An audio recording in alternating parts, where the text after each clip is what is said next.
Welcome to KRR kitchen. இன்றைக்கி நம்ம கிச்சனில் நல்ல ஒரு அருமையான சுழியன் ரெசிபி எப்படி செய்கிறது தான் பார்க்க போகிறோம். தீபாவளிக்கு பார்த்திங்கன்னா எல்லார் வீட்லேயும் இந்த சுழியன் ரெசிபி இல்லாமல் இருக்காது. இதை தான் நம்ம இன்றைக்கி நல்லா மொறுமொறுன்னு சாஃப்டாக எப்படி செய்கிறதுன்னு பார்க்க போகிறோம். அதாவது வெளியில் நல்லா மொறுமொறுப்பாகவும் உள்ளே நல்லா சாஃப்டாகவும் இருக்கிறதுக்கு எப்படி செய்கிறதுன்னு பார்க்க போகிறோம். அதோடு பார்த்திங்கன்னா சுழியன் எண்ணெயில் பிரியுதுன்னு நிறைய பேர் பயப்படுவீங்க. அதுக்கும் டிப்ஸ் நான் வீடியோக்குள்ளே ஷேர் பண்ணியிருக்கேன். வீடியோவை ஃபுல்லாக பார்த்து தெரிஞ்சுக்குங்க. இப்போ வாங்க அந்த சுழியன் ரெசிபி எப்படி செய்கிறதுன்னு பார்ப்போம். இதே போல் தீபாவளி பலகார ரெசிபி பார்த்திங்கன்னா நம்ம சேனலில் நிறைய போட்டிருக்கேன். அதோட லிங்க் எல்லாம் நம்ம சேனலில் ப்ளேலிஸ்ட்டில் இருக்குது. டிஸ்கிரிப்ஷன்லேயும் உங்களுக்கு நான் லிங்க் கொடுக்குறேன், தேவைப்படுறவங்க செக் பண்ணிக்கோங்க. இப்போ வாங்க அந்த சுழியன் எப்படி செய்கிறதுன்னு பார்ப்போம். அதுக்கு முன்னாடி நம்ம சேனலை இப்போ தான் ஃபஸ்ட் டைம் பார்க்குறீங்கன்னா சப்ஸ்கிரைப் பண்ணி வச்சுக்கோங்க. கூடவே பெல் சிம்பல் ப்ரெஸ் பண்ணி ஆளுங்கிற ஆப்ஷனையும் ப்ரெஸ் பண்ணி வச்சுக்கோங்க. அப்போ தான் நான் போகிற வீடியோஸ் எல்லாம் உங்களுக்கு தொடர்ந்து நோட்டிஃபிகேஷனில் ஒன்றுக்கு ஒன்றே கிடச்சிட்டு இருக்கும். இப்போ வாங்க இந்த சுழியம் எப்படி செய்கிறதுன்னு பார்த்துடலாம். இப்போ சுழியம் செய்கிறதுக்கு நம்ம ஃபஸ்ட்டு பருப்பு வேக வச்சு எடுத்துக்குவோம். அதுக்கு பார்த்திங்கன்னா ஒரு 150 கிராம் அளவுக்கு பருப்பு நல்லா ஊற வச்சு வச்சுருக்கேன். ஒரு மணி நேரத்துக்கு ஊற வச்சு எடுத்துக்கோங்க. நல்லா கழுவிட்டு 1 மணி நேரம் ஊற வச்சு எடுத்து வச்சுருக்கேன். இப்போ அதில் உள்ள தண்ணிலாம் வடிகட்டிட்டு குக்கரில் சேர்த்துக்கிறேன். திரும்பவும் பார்த்திங்கன்னா வேறு புது தண்ணி ஊற்றி நம்ம இதை வேக வைக்கணும். அதே தண்ணியை ஊற்றினோம் அப்படின்னாக்கா பொங்கி வரும், நமக்கு கொழப்பாகவும் இருக்கும். அதனால் பார்த்திங்கன்னா ஃப்ரெஷ்ஷாக தண்ணி ஊற்றி வேக வச்சுக்கோங்க. கொஞ்சமாக தண்ணி சேர்த்துக்குங்க, அதிகமான அளவு சேர்க்க வேணாம். அந்த பருப்பு முழுகிற அளவுக்கு சேர்த்திங்கன்னா போதும். இப்போ அடுப்பை ஆன் பண்ணி இதை வந்து ஒரு 2 விசில் வச்சாலே போதும். ஏன்னா பருப்பு ஏற்கனவே நமக்கு ஊறி இருக்குது, அதனால் ரொம்ப நாள் வேக வைக்கணும்னு அவசியம் இல்லை. ஒரு 2 விசில் வச்சு வேக வச்சுக்குங்க. இப்போ பருப்பு வேகட்டும். வெந்ததுக்கப்புறம் என்ன செய்யுதுங்க பார்க்கலாம். இப்போ பாருங்கள், பருப்பு வேக வச்சு எடுத்துக்கிட்டேன். நல்லா வெந்து வந்திருக்கு பாருங்கள். இந்த அளவுக்கு நல்லா மைய வேக வச்சு எடுத்துக்கணும். இப்போ இதில் பார்த்தீங்கன்னா கொஞ்சமாக தண்ணி இருக்குது. இந்த தண்ணியை நம்ம வடிகட்டி எடுத்துக்கணும். தண்ணியோடு இருந்துச்சுன்னா நமக்கு வந்து சுழியம் செய்கிறதுக்கு கொஞ்சம் லேட் ஆகும். தண்ணியை வடிச்சிட்டு நம்ம செய்யும் போது கொஞ்சம் சீக்கிரமாகவே செஞ்சிடலாம். இப்போ தண்ணி நல்லா வடிகட்டி எடுத்துக்கிறேன். வடிகட்டி எடுத்ததுக்கு அப்புறம் திரும்பவும் அதே குக்கரில் மாற்றி பருப்பு நல்லா சாஃப்டாக வெந்திருக்கு. அதனால் பார்த்தீங்கன்னா நான் ஸ்மாஷர் வச்சு நல்லா மசிச்சு விட்டுக்கிறேன். இதே இடத்துல உங்களுக்கு பருப்பு சரியாக வேகலை அப்படின்னாக்கா நீங்கள் மிக்ஸி ஜாரில் சேர்த்து ஒரு சுத்த விட்டிங்கன்னா நல்லா பவுட்ரு மாதிரி ஆகிடும். மிக்ஸி ஜாரில் கூட அரைச்சிக்கலாம். எனக்கு வந்து பார்த்திங்கன்னா நல்லாவே வெந்து வந்திருக்கு. இப்போ மசிச்சு எடுத்துக்கிட்டேன். இது ஒரு ஓரமாக இருக்கட்டும்.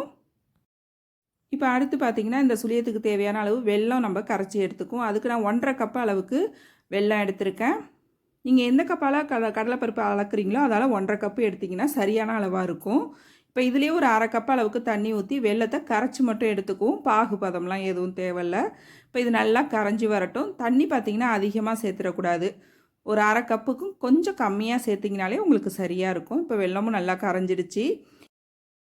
இப்போ அடுப்பில் ஒரு கடாய் வச்சுருக்கேன். இதில் ஒரு 2 டீஸ்பூன் அளவுக்கு நெய் சேர்த்துக்கிறேன். இதில் பார்த்திங்கன்னா நம்ம கடலைப்பருப்பு அளந்த கப்பாலே 1 கப் அளவுக்கு தேங்காய் துருவல் எடுத்திருக்கேன். நீங்கள் வந்து கடலைப்பருப்பு எந்த அளவுக்கு எடுக்கிறீங்களோ அதே அளவுக்கு சரிக்கு சமம் தேங்காய் சேர்க்கும் போது பார்த்திங்கன்னா டேஸ்ட்டு ரொம்ப அருமையாக இருக்கும். அதனால் 1 கப்பு நீங்கள் சேர்த்து செஞ்சு பாருங்கள். இப்போ 1 கப் அளவுக்கு தேங்காய் சேர்த்து பார்த்திங்கன்னா அதில் உள்ள ஈரப்பதம்லாம் போகிற அளவுக்கு இந்த அளவுக்கு நல்லா வறுத்து எடுத்துக்கணும். அடுப்பு தீயை குறைச்சி வச்சு பொறுமையாக வறுத்து எடுத்துக்குங்க. இப்போ தேங்காய் வறுபட்டதுக்கு அப்புறம் பார்த்திங்கன்னா நம்ம கரைச்சி வச்சுருக்க வெள்ளை தண்ணியை இதில் வடிகட்டிட்டு சேர்த்துக்குங்க. வெள்ளத்தில் தூசு மண்ணெல்லாம் இருக்கும், அதனால் வடிகட்டிட்டு சேர்த்துக்குவோம். இப்போ சேர்த்து பார்த்திங்கன்னா ஒரு 2 செகண்டுக்கு நல்லா கொதிக்க விடுங்க. அந்த தேங்காயும் வெல்லமும் சேர்ந்து நல்லா கொதித்து வரணும்.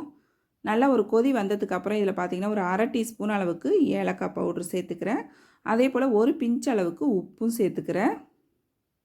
இது வந்து இனிப்பு சுவையை நமக்கு நல்லா எடுத்து கொடுக்கும், கொஞ்சமாக உப்பு சேர்க்கும் போது. இப்போ நல்லா கலந்து விட்டுட்டேன். இப்போ நல்லா கலந்து விட்டதுக்கப்புறம் நம்ம மசிச்சு வச்சுருக்க கடலைப்பருப்பை இதில் சேர்த்துக்குவோம். கடலைப்பருப்பை சேர்த்து பார்த்திங்கன்னா நல்லா இதை ஒத்தாப்பில் கலந்து கொடுத்துக்கிட்டே இருக்கணும். அடுப்பை வந்து தீயை குறைச்சி வச்சுக்குங்க. ஏன்னா அடி பிடிக்கும் நமக்கு கடலைப்பருப்பு சேர்த்ததுக்கப்புறம். அதனால் அடுப்பு தீயை குறைச்சி வச்சு இதை நல்லா கிண்டிக்கிட்டே இருங்க. இந்த வெல்லம் பருப்பு நல்லா ஒன்று சேர்ந்து நல்லா ட்ரை ஆகி வரணும். அதில் உள்ள அந்த ஈரப்பதம்லாம் போகி நல்லா நமக்கு திக்காகி வரணும். அது வரைக்கும் நீங்கள் இதை கிண்டிக்கிட்டே இருக்கணும். கைவிடாமல் கலந்து கொடுத்துட்டே இருங்க. அப்போ தான் நமக்கு வந்து அடி பிடிக்காமல் நல்லா ரெடியாகி வரும். இப்போ பாருங்கள், கொஞ்சம் தளர்வாக இருக்குல்ல. இது வந்து பார்த்திங்கன்னா நல்லா வெந்ததுக்கப்புறம் நல்லா திக்காகி வரும். நம்ம கடலைப்பருப்பு சேர்த்துருக்கிறதுனால இது கொஞ்சம் சீக்கிரமாகவே ரெடி ஆகிடும். கடலைப்பருப்பு நமக்கு கொஞ்சம் நல்லா திக்னஸ் கொடுக்கும். அதனால் இது போல் கலந்து கொடுத்துட்டே இருங்க. இப்போ பார்த்தீங்கன்னா தெரியும், முந்திக்காக இப்போ நல்லா திக்காகி வந்திருக்கு பாருங்கள். இது போல் நல்லா திக்காகி வரணும். ஒரு ஸ்டேஜில் பார்த்தீங்கன்னா சட்டியில் ஒட்டாமல் நல்லா இது போல் கலந்து கொடுக்க வரும். அது வரைக்கும் நீங்கள் திக்காக எடுத்துக்கிட்டிங்கன்னா தான் சுழியும் பிரியாமல் வரும் உங்களுக்கு. இந்த பக்குவத்துக்கு கரெக்டாக செஞ்சிங்கன்னா உங்களுக்கு கரெக்டாக வரும். இப்போ கடைசியாக அதை இறக்க போகிறப்ப ஒரு 2 டீஸ்பூன் அளவுக்கு நெய் சேர்த்து இறக்கிக்கிறேன். நல்லா வாசனையாகவும் டேஸ்ட்டாகவும் இருக்கும். நல்லா கலந்து கொடுத்துக்குங்க. இந்த பக்குவத்துக்கு எடுத்து வச்சுருக்குங்க.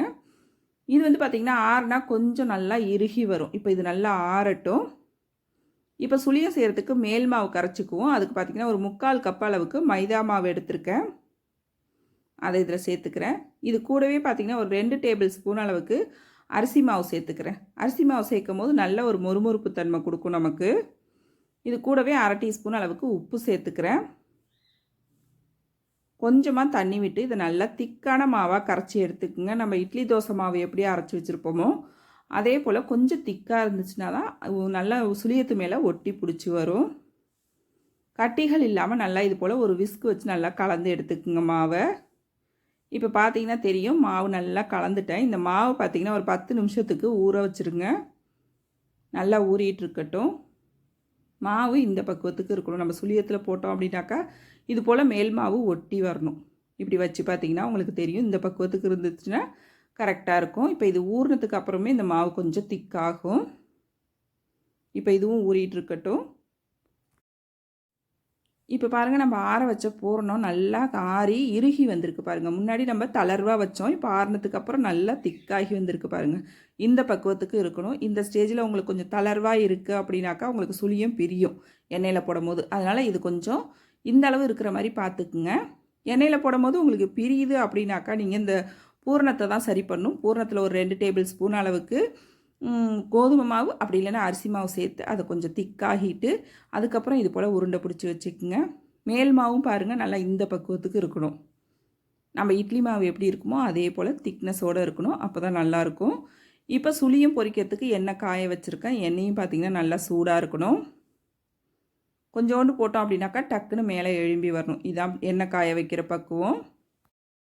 இப்போ பூரண உருண்டைகளை மேல் மாவுக்குள்ளே எடுத்து போட்டு இது போல் ஸ்பூனால் மாவை எடுத்து ஊற்றி நல்லா ஃபுல்லாக எல்லா பக்கமும் மாவு படுற மாதிரி கலந்துக்குங்க. நல்லா கலந்து விட்டு நம்ம எண்ணெய் காஞ்ச எண்ணெயில் இதை ஒன்று ஒன்றா இது போல் எடுத்து போட்டுக்குவோம். போட்டோன்னே பார்த்திங்கன்னா கரண்டி வச்சு கலந்துடக்கூடாது. ஒரு 2 செகண்டுக்கு அப்படியே விடுங்க. வெந்து லைட்டாக அப்படி தெரியும் உங்களுக்கு. அப்போ லைட்டாக அடியிலேருந்து இது போல் கலந்து விடுங்க.